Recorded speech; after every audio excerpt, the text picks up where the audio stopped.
President Putin has said that Edward Snowden could remain in Russia.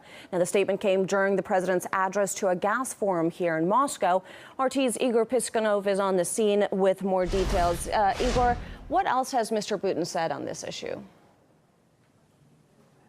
Well, the president was also asked whether or not Edward Snowden could be passed over to the U.S., and Putin said that Moscow never extradited anyone and is not planning to change this now. He also added that Russian security services are not working with the former NSA contractor, and nor have they done so before. And he also said that Edward Snowden is a free man who could stay wherever he wanted, including Russia, but then he would have to stop working against Washington.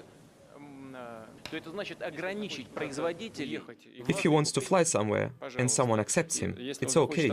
If he wants to stay here in Russia, there is one condition. He needs to stop his work, undermining our American partners, strange as it may sound coming from me.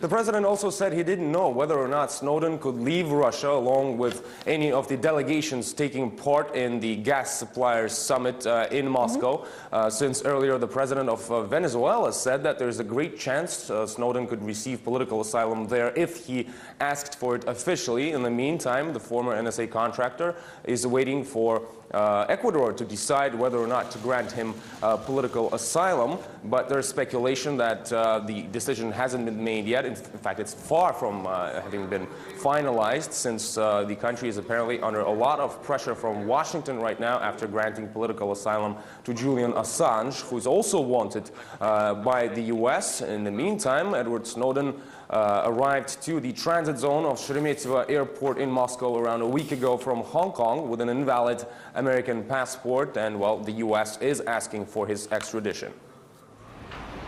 All right, Igor, thanks for keeping us up to date there. RT's correspondent, Igor Piskunov.